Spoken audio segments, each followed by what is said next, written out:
Alright guys, I'm going to show you an example of a unit that we renovate just on the budgets, okay?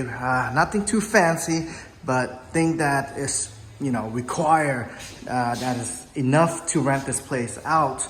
As you can see, we got new flooring throughout the whole unit, and the new kitchen, new cabinet, and especially all this caulking. I asked them to extra careful when they're caulking everywhere because it's a rental, you don't want no water or no insects or anything going to these crack so that it's a long-term rental, so we want to focus on those items, okay?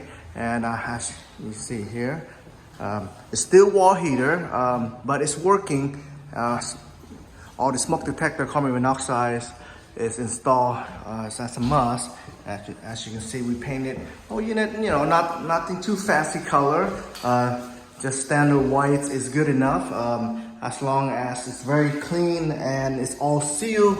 As you can see here, all the baseboard is all sealed, and we put an extra seal here so that way, sometimes there's a lot of insects or sometimes roaches too from outside. They crawl inside, so we want to make sure that it's all nice and secure for the tenants, that nothing can get inside, okay?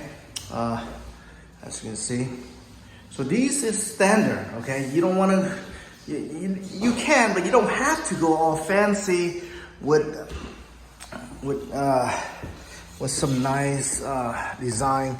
All right, and this is the restroom. As you can see, pretty standard, but it's all good.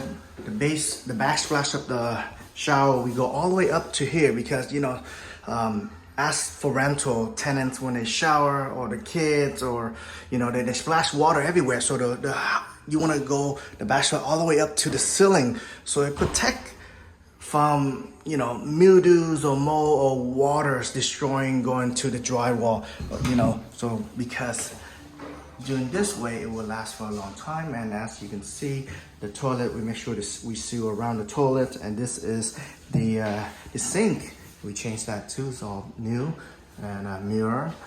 That's okay.